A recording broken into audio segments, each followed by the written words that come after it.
ఇది బైబిల్లోని నోవహు జలప్రలయం కథ ఆదికాండము జెనెసిస్ పుస్తకంలో ఉంది. కథ నేపథ్యం చాలా కాలం క్రితం భూమిపై మానవుల దుష్టత్వం, పాపం విపరీతంగా పెరిగిపోయాయి. మనుషులు చెడు ఆలోచనలతో, హింసతో నిండిపోయారు. దానిని చూసి దేవుడు చాలా బాధపడి తాను సృష్టించిన మానవాళిని, భూమిపై ఉన్న జీవరాశులన్నిటినీ నాశనం చేయాలని నిర్ణయించుకున్నాడు. కాని నోవహు అనే ఒక వ్యక్తి మాత్రం దేవుని దృష్టిలో నీతిమంతుడుగా, నిజాయితీపరుడుగా ఉన్నాడు. అతను తన తరంలో నిందారహితుడై దేవునితో కలిసి నడిచాడు. అందుకే దేవుడు నోవహు, అతని కుటుంబాన్ని రక్షించాలని నిర్ణయించుకున్నాడు. ఓడ, అర్కు నిర్మాణం. దేవుడు నోవహుకు ఒక పెద్ద ఓడను నిర్మించమని ఆజ్ఞాపించాడు.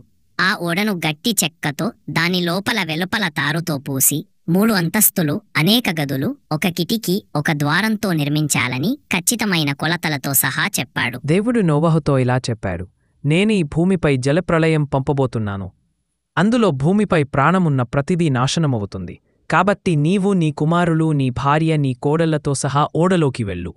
అలాగే భూమిపై ఉన్న ప్రతి జంతువులోనూ మగ ఆడజంతులను, పక్షులను కూడా నీతో పాటు ఓడలోకి తీసుకువెళ్ళు. మీ అందరికీ సరిపోయేంత ఆహారాన్ని కూడా సిద్ధం చేసుకో. నోవహు దేవుని ఆజ్ఞ ప్రకారం అన్నీ చేశాడు. ఇన్ని సంవత్సరాలు పట్టినా అతను ఓడను నిర్మించాడు. ప్రజలకు రాబోయే జలప్రళయం గురించి చెప్పి హెచ్చరించాడు. కాని ఎవరూ అతన్ని నమ్మలేదు. వారంతా నోవహును చూసి నవ్వారు, ఎగతాళి చేశారు. జలప్రళయం ఓడ నిర్మాణం పూర్తయ్యాక దేవుడు నోవహును అతని కుటుంబంతో, జంతువులతో కలిసి ఓడలోకి వెళ్ళమని చెప్పాడు. వారు లోపలికి వెళ్ళగానే దేవుడు స్వయంగా ఓడ తలుపును మూసివేశాడు. ఆకాశపు ద్వారాలు తెరవబడ్డాయి. 40 రోజులు 40 రాత్రులు ఎడతెరిపి లేకుండా వర్షం కురిసింది. భూమిలోని ఊటలు కూడా విడిపోయి నీరు ఉబికివెచ్చింది. భూమిపై ఉన్న ఎత్తైన పర్వతాలు కూడా మునిగిపోయాయి. ఓడ మాత్రం నీటిపై తేలింది. నోవహు, అతని కుటుంబం, ఓడలో ఉన్న జంతువులు తప్ప భూమిపై జీవరాశులన్నీ నాశనమయ్యాయి. నీరు తగ్గుముఖం పట్టడం, 40 రోజుల తర్వాత వర్షం ఆగిపోయింది. నీరు క్రమంగా తగ్గుతూ వచ్చింది. 5 నెలల తర్వాత ఓడ అరారాతు పర్వతాలపై ఆగింది. చాలా కాలం తర్వాత నోవహు భూమి ఆరిందా లేదా తెలుసుకోవడానికి ఒక కాకిని బయటకు పంపాడు.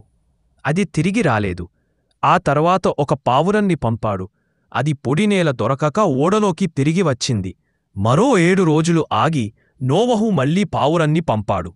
ఈసారి ఆ పావురం సాయంత్రానికి తన నోటితో ఒక పచ్చి ఒలీవ్ ఆకును తెచ్చింది. భూమిపై నీరు తగ్గిపోయిందని నోవహుకు అర్థమైంది. మరో 7 రోజులు ఆగి 3వసారి పావురాన్ని పంపినప్పుడు అది తిరిగి రాలేదు. దానితో నోవహు, తన కుటుంబం ఓడ నుండి బయటకు వచ్చారు. భూమిపై సురక్షితంగా అడుగుపెట్టిన తరువాత నోహవు దేవునికి బలిపీఠం కట్టి కృతజ్ఞత అర్పించాడు. అప్పుడు దేవుడు నోహవుకు ఒక వాగ్దానం చేశాడు.